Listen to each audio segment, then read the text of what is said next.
얼마 전에 속 시원하게 저를 없는 집 며느리라고 무시하던 시댁 밟아주고 이혼했어요. 이혼 이야기가 자랑거리는 아니지만 맘속에 맺힌 응어리 오늘로 다 풀어버리고 싶어서 이렇게 이야기 시작할게요. 저는 40대 가정주부예요. 남편과는 대학교에서 만났어요. 저는 당시 2학년이었고 군대를 제대하고 복학한 남편이 저를 죽자사자 쫓아다녀서 3년간 만나게 되었어요. 당시 저희의 연애를 친정에서는 반가워하지 않으셨어요. 남편 집안은 건물이 몇 채 있는 부자였고 저는 식당을 하는 평범한 집안의 딸이었으니까요. 저희가 결혼하고 싶다고 했을 때 저희 친정어머니는 비슷한 사람끼리 결혼을 해야 탈이 없다며 걱정하셨지만 저는 저 하나만 바라보는 남편을 믿고 결혼을 결심했지요. 식장에 들어가기 전까지 시어머니나 시댁 식구들 역시 저에게 참 친절하셨어요. 그래서 저는 제 인생도 고생 끝 행복 시작이라고 생각했지요. 그런데 순전히 제 착각이었던 것 같아요. 신혼여행에서 돌아와 시댁에 인사를 간 날 우연히 부엌에서 시댁 식구들이 하는 대화를 듣게 된 거지요. 아마 제가 해온 이바지 음식이 마음에 안 드셨나 봐요. 이런 걸 어떻게 먹냐며 시어머니가 짜증을 내고 계시더라고요. 시어머니가 모양 빠진다며 그냥 갖다 버리라고 그러시니 큰형님과 신우도 시어머니께 맞다며 없는 집에서 자라서 그런지 보는 눈이 낮은 것 같다고 옆에서 거들고 있더라고요. 차라리 못 들은 척 했어야 하는데 순간 고생해서 준비해 주신 친정어머니 생각이 나서 제가 부엌으로 뛰어들어간 거죠.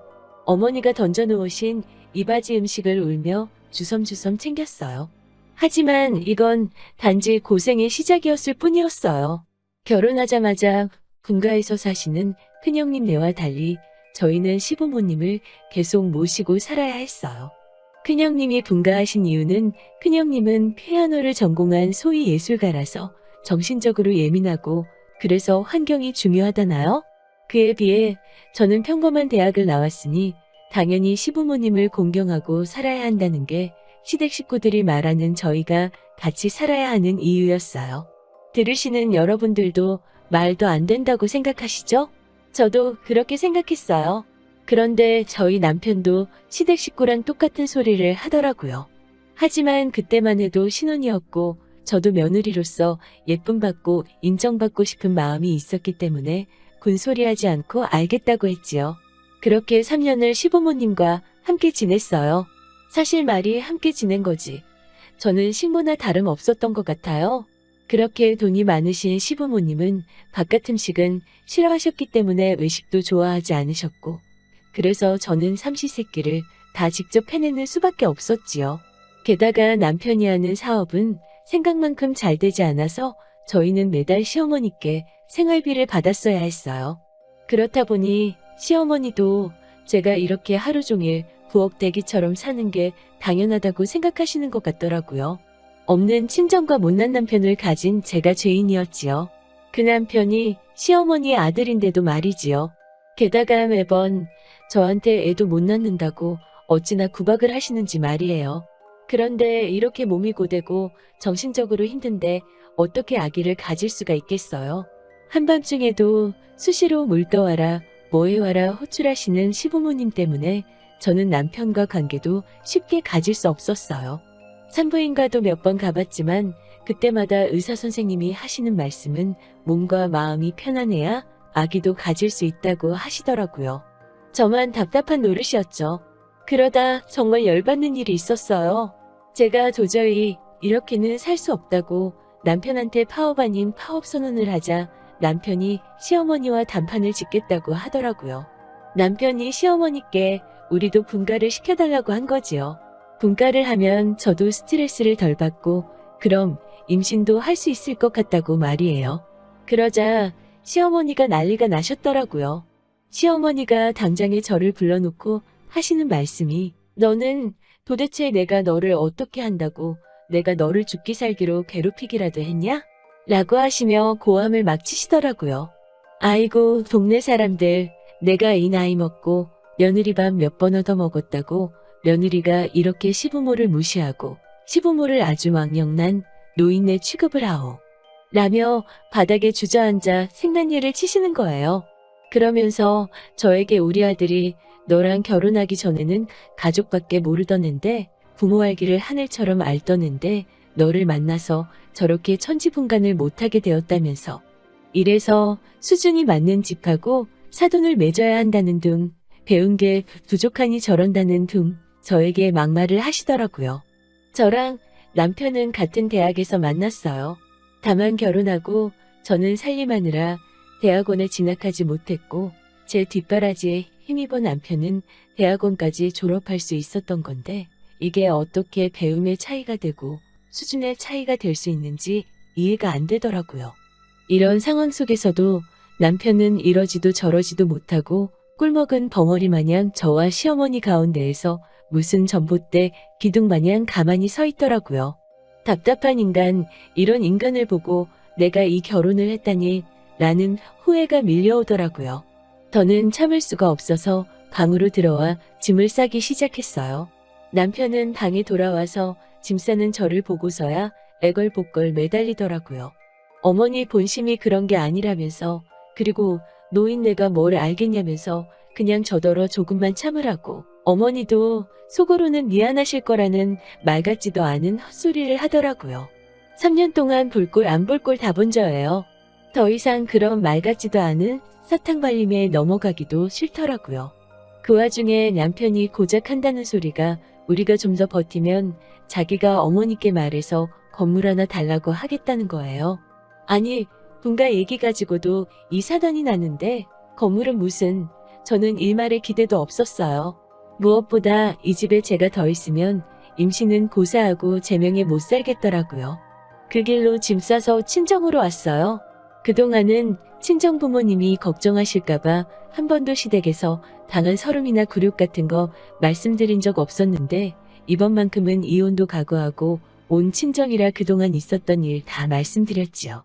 그러자 저희 부모님은 저를 안아주시면서 이제 그런 사람들은 잊어버리고 여기서 새 출발하라고 하시더라고요.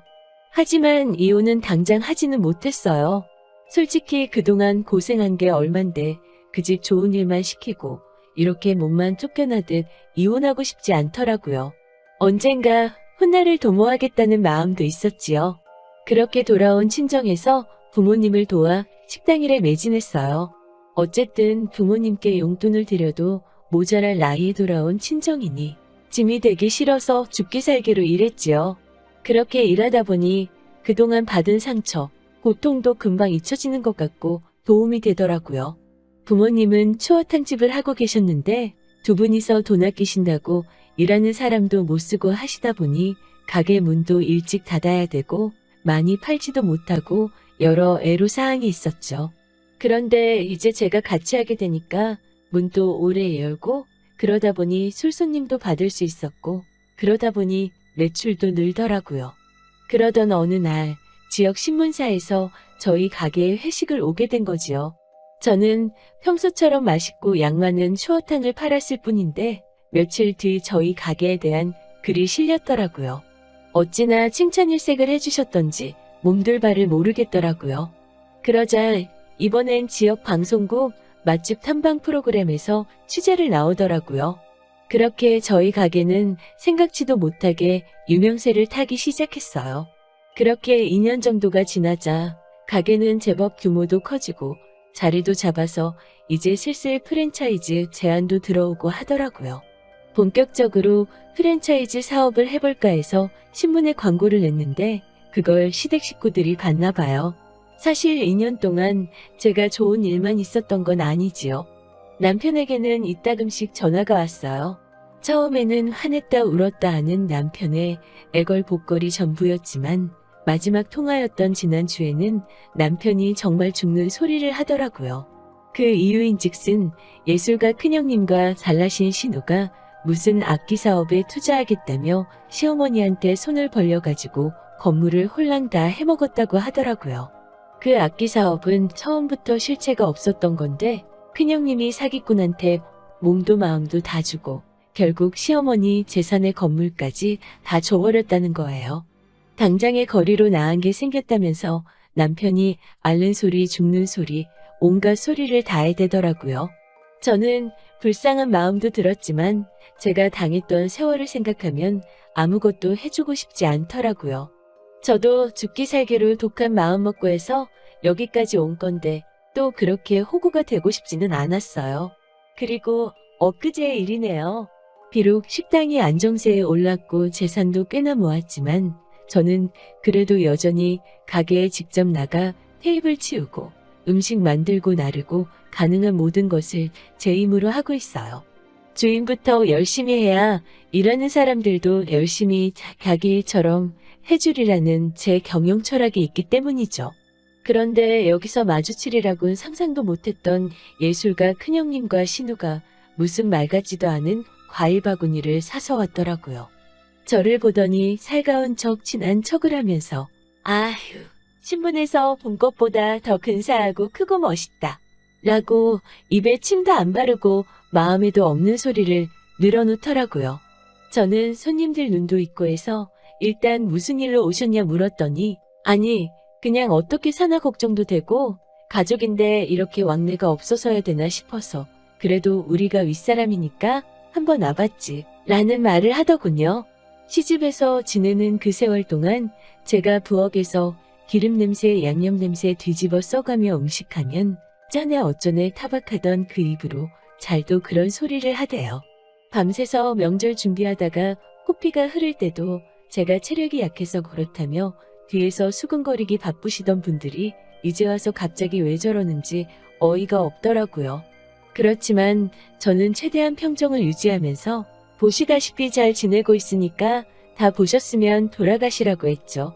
그러자 큰형님과 신우는 당황한 듯한 표정으로 저를 보면서 지금 집 어떤 상황인지는 들었지? 자식된 도리는 해야 하지 않겠어? 라고 하는 거예요. 저는 정말 순간 꼭지가 돌아버리는 기분이더라고요. 저는 일단 알겠다 제가 이따 가게 문 닫으면 시댁으로 가겠다 말하고 돌려보냈어요. 끝까지 꼭 와야 돼. 우리가 맛있는 거 해놓고 기다릴게. 라며 가식을 보이더라고요. 저녁 10시가 다 돼서야 시댁에 도착했어요. 들어가기 전 심호흡을 하며 다시 한번 제가 당했던 일들을 곱씹어봤지요. 저도 사람이니까 만약에 저한테 정말로 미안해하고 사과라도 하면 받아주려고 했어요. 그래도 남편을 사랑했고 제가 사랑한 남자의 가족들이니까요. 그런데 집안에 들어가자 시어머니는 너는 우리가 기다리고 있는 걸 알면서도 왜 이제서야 오느냐며 보자마자 화를 내시더라고요. 며느리가 제일 지켜야 하는 도리가 뭐냐면서 말이죠. 그까짓 돈 몇 푼 번다고 지금 유세냐고 그러시더라고요. 거기서부터 이미 저는 마음 정리가 끝났죠. 그렇지만 정말 마지막이라고 생각하고 온자리이고 마무리는 깨끗하고 뒤끝 없이 하고 싶어서 꼭 참으며 자리를 지키려고 했어요. 그런데 큰형님과 신우라는 사람이 대화가 자기들 뜻대로 안 흘러가는 것 같으니까 가르치는 말투로 저에게 그러네요. 사람이 가진 게 있으면 베풀 줄도 알고 주변을 돌아볼 줄도 알아야 하는데 우리 동서는 그게 잘 안 되나 봐. 하긴 처음 이렇게 누려보니까 그럴 수도 있겠다. 우리가 이해해. 저는 그대로 자리를 박차고 일어나 현관으로 향했어요.